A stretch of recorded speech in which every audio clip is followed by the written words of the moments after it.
ఇంకొక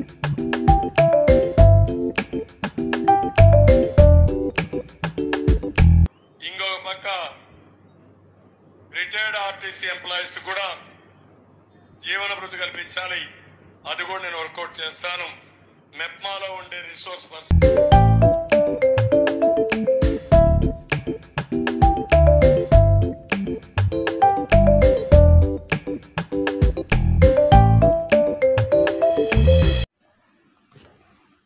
Very good morning to all the APSRTC retired employees. My name is Raghunath Reddy, RTC retired superintendent. ఇప్పుడు మన జీవనభృతి గురించి చాలా రోజుల నుంచి చాలా సంవత్సరం నుంచి చాలా కష్టపడుతూ ఉండింది, అందరికీ తెలిసి. ఆ తర్వాత నిన్న మే 2వ తేదీన దానికి కనువిప్పు కలిగే విధంగా మనం తీసుకుని వచ్చినాము. మన రిప్రజెంటేషన్ ప్రకారం కడప టీడీపీ అధ్యక్షుడైనటువంటి శ్రీనివాసరెడ్డి, మా కడప ఎమ్మెల్యే మేడం మాధవిరెడ్డి గారి సహకారంతో ముఖ్యమంత్రి చంద్రబాబు నాయుడు సార్ కడప జిల్లా ఎన్నికల సందర్భంగా రావడం జరిగినది. ఆ ఎన్నికల సందర్భంలో మన ఇచ్చిన రిప్రజెంటేషన్ ప్రకారం శ్రీనివాసరెడ్డి ముఖ్యమంత్రి చూపిస్తాను ఇమ్మీడియట్గా వచ్చేసి ఆయా ఆర్టీసీ రిటైర్డ్ ఉద్యోగులకు జీవనభృతి కల్పించాలి అని రిప్రజెంటేషన్ ఇచ్చినారు. కాబట్టి దీన్ని నేను రివ్యూ చేసి ఇమ్మీడియట్గా వర్కౌట్ చేస్తాను అని సభా మూలకంగా కడప 7 రోడ్ల సర్కిల్ దగ్గర ప్రకటించడం జరిగినది. ఆ న్యూస్ కూడా TV5లో కూడా ప్రసారం చేయబడినది. కాబట్టి అందరూ ఇండియా లెవెల్లో మొత్తం ఉంది ఆ సంబంధించిన వాట్సాప్ కూడా చూడడం జరిగినది. నేను కూడా వాట్సాప్ ద్వారా అందరికీ పంపడం జరిగినది. దాని ప్రకారం మన ఆర్టీసీ వాళ్ళు నిన్న ఎలక్షన్లు జరిగినప్పుడు ఆర్టీసీ రిటైర్డ్ వాళ్ళు ప్లస్ రన్నింగ్లో ఉండే ప్రజెంట్ ఎంప్లాయీస్ కూడా అరే చంద్రబాబు నాయుడు సార్ ఈ విధంగా మన జీవనభృతి ఆర్టీసీ వాళ్ళకు ఇచ్చినారు, వాళ్ళకు 1000 రూపాయలు పెన్షన్ వస్తుంది కాబట్టి ఆయన బాగా మేలు చేసినారని ఎలక్షన్లు కూడా చాలా మటుకు ఎక్కువ మంది కూడా ఓట్లు వేసి టీడీపీ పార్టీ వేసినారని నా వరకు కూడా చాలామంది చెప్పడం జరిగినది. కాబట్టి దానికి మన శ్రీనివాసరెడ్డి సార్ కూడా థ్యాంక్స్ చెప్పడం జరిగినది. ఆ తర్వాత నిన్న అట్నే ఉంటే కాదు అండి, నేను కడప జిల్లాలో ఉండే వాళ్ళందరికీ కూడా నేను ఫోన్ చేసి పేపర్కి ఇచ్చేసి 20వ తేదీ వచ్చేసి శ్రీనివాసరెడ్డి ఇన్వైట్ చేసినాను. సార్ మీరు ఇట్లా మరి మా కార్మికులు ఈ విధంగా మిమ్మల్ని చూడాలంటున్నారు, ఎమ్మెల్యే గారు మీరు రావాలి సార్ అంటే ఓకే నేను వస్తాను 20వ తేదీ ప్రోగ్రామ్ ఫిక్స్ చేసుకోండి అని చెప్పడం జరిగినది. ఆ ప్రోగ్రాంకు మన వర్కింగ్ కార్మికులుగా రావడం జరిగింది. పెద్ద ఎత్తున బాణా సంచారం చేసి ఆయనకు స్వాగతం చెప్పి పూలతో ఆహ్వానించడం జరిగినది. ఆ వీడియోలు కూడా మీకు అందరికీ పంపించాను. ఆ మీటింగ్లో నేను ఏం చెప్పినా అంటే మా కడప ఎమ్మెల్యే మాధవిరెడ్డి మేడంకు శ్రీనివాసరెడ్డికి సార్ ఇది వచ్చేసి 1/9/2014లో ఉండేది పెద్ద బడ్జెట్ ఏం కాదు. 2014 కన్నా ముందు 6000 మంది ఉన్నారు, 7,500 రూపాయల ప్రకారం మేము అడిగాను. బడ్జెట్ వచ్చేసి 4 కోట్ల కన్నా మించదు. అందరూ 70-80 ఏళ్ళ వయసులో ఉండేవాళ్ళమే ఉండే కొద్దీ బడ్జెట్ తగ్గేదే. కాబట్టి మీరు డెఫినెట్గా మీరు ముఖ్యమంత్రితో మీరు మాట్లాడి మీరు చేయాలి. మీరు అందులో ఇప్పుడు 6,000 మందిలో 90% 4,000 మంది 1,000 రూపాయల పెన్షన్ వచ్చే వాళ్ళే ఉండాలన్నమాట. 1,000 రూపాయల పెన్షన్తో వాడు ఏ విధంగా జీవిస్తాడు అది ఆలోచించే కూడా ఆయనకు మేడం కూడా చెప్పడం జరిగినది. ఆ డబ్బులుగా ఎక్కువ మంది చాలక డ్రైవర్స్ వచ్చేసి స్కూల్ బస్సులకు ప్రైవేట్ స్కూల్ బస్సులకు గుడ్డలంగలలో సెక్యూరిటీ గార్డులుగా పోవడం జరిగినది. అవన్నీ కూడా రేపు అసెంబ్లీ సమావేశంలో జరుగుతాయి. ఒకవేళ అవసరం వస్తే కనుక మీరు ముఖ్యమంత్రి దగ్గర 4 రోజులు ఉంటారు కదా మేడం, మీరు డెఫినెట్గా ముఖ్యమంత్రి సార్ను కలిసి ఈ విధంగా మీరు ఆర్టీసీ జీవనభృతి గురించి కడపలో మీరు డిక్లేర్ చేసినారు సార్. ఆర్టీసీ వాళ్ళు కూడా చాలా మటుకు మనకు ఓట్లు వేసినారు, వాళ్ళు కూడా మాకు రిప్రజెంట్ చేస్తున్నారు. నిన్న 20వ తేదీగా పెద్ద ప్రోగ్రాం పెట్టి అందరూ ఆర్టీసీ కార్మికులు వచ్చి మాకు సంఘీభావం తెలిపి మీకు కూడా చాలా కృతజ్ఞత చెప్పినారు. మీరు అనౌన్స్మెంట్ చేసిన దానికి అనే విధంగా చెప్పడం జరిగినది.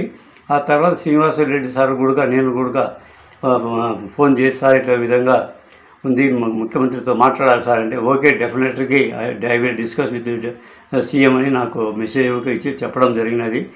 అందులో ఈయన ట్రాన్స్పోర్ట్ మినిస్టర్ కూడా నాకు లేదు కాబట్టి ఆయన కూడా వాట్సాప్ మెసేజ్ ద్వారా సార్ మీరు కూడా ఈ విధంగా జరిగింది కాబట్టి మీరు కూడా దాంట్లో మైండ్లో పెట్టుకొని ముఖ్యమంత్రి మైండ్ లేక ఆయన ఫిక్స్ అయిపోయినాడు అయ్యా ఆర్టీసీ వాళ్ళకు జీవనభృతి ఇవ్వాలి అని అన్నాడు. కాబట్టి మీరు కూడా ఆయనకు రేపు అసెంబ్లీ సమావేశంలో కానీ కలిసినప్పుడు మీరు కూడా చెప్పాలి సార్ అని కూడా నేను చెప్పడం జరిగింది. దానికి ఆయన కూడా okay I will do sir అని కూడా నాకు మెసేజ్ కూడా ట్రాన్స్పోర్ట్ మినిస్టర్ ఇచ్చినాడు. కాబట్టి కర్నూలులో ఉండి ఇప్పుడు వచ్చేసి ఈ ఉద్యమం వచ్చేసి మేము కడప జిల్లాలో నేను తప్ప, అనంతపూర్ జిల్లా రామిరెడ్డి ఆయన తప్ప వేరే వాళ్ళు స్టేట్ లెవెల్లో ఏ జిల్లాలో కూడా చేసిన దాకా ఎక్కడ కూడా లేవు. అది వచ్చేసి నిన్న ఆయన పైవర్ కేసు ఫైనాన్స్ మినిస్టర్ గారికి ఆయన కూడా కలిసినారంట, ఆయన బాలకృష్ణ పిఏ గారు కలిసినారంట. అనంతపూర్లో ఉండేవాళ్ళు ఆర్టీసీ నాయకులు ప్లస్ నేను మాత్రమే నేను ఇక్కడ చేసేది. ఇప్పుడు మిగతా ఉండేవాళ్ళు కూడా ఇప్పుడు వచ్చేసి ఇప్పుడు అనంతపురంలో చేస్తున్నారు. ఇప్పుడు తెనాలిలో ఉంటే నాదెండ్ల మనోహర్ సార్ ఉన్నాడు, ఆయన గాడు. కానీ పిఠాపురంలో పవన్ కళ్యాణ్ సార్ గెలిచినాడు, శ్రీకాకుళంలో అచ్చెన్నాయుడు సార్ ఉన్నాడు, మంగళగిరిలో లోకేష్ సార్ ఉన్నాడు, నెల్లూరులో కోటమిరెడ్డి సార్ ఉన్నారు, నారాయణరావు ఉన్నాడు.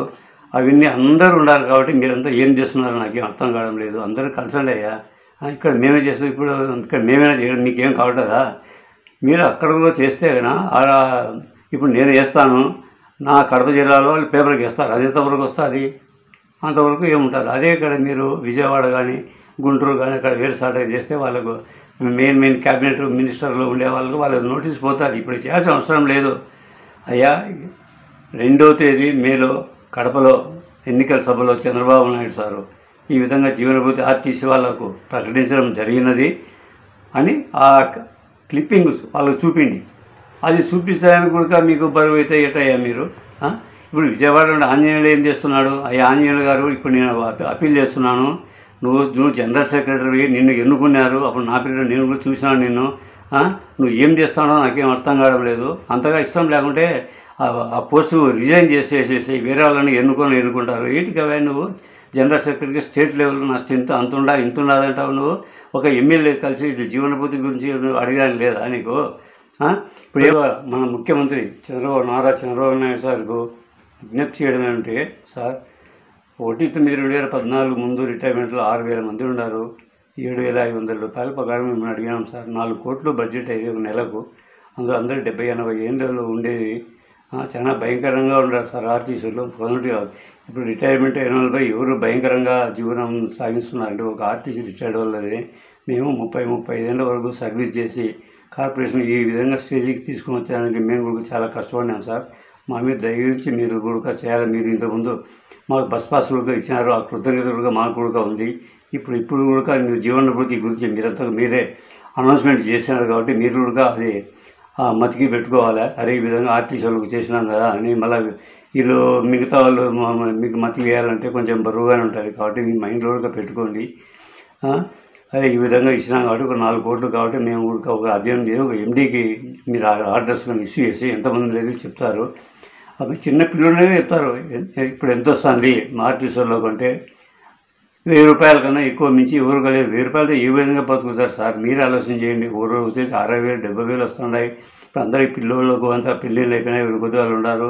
ఇప్పుడు భార్యాభర్తలు మేము ఉండేది ఈ ముసలితనంలో 1000 రూపాయలతో ఏ విధంగా జీవిస్తారు? మీరేమో 4,000 రూపాయల పెన్షన్ ఇస్తున్నారు. ఆ పెన్షన్ ఇచ్చేదేమో కొంతమంది తీసుకుంటున్నారు. అది వచ్చి మీ ప్రజల సంబంధంగా ఇచ్చిన పెన్షన్లు. ఇప్పుడు మేము వచ్చేసి ఆర్టీసీలో ఇన్ని రోజులు పనిచేసినాం కాబట్టి మాకు ఉద్యోగాల సంబంధం మాకు తక్కువ పెన్షన్ వస్తుంది కాబట్టి మేము అడుక్కుంటున్నాం అన్నమాట జీవనభూతి.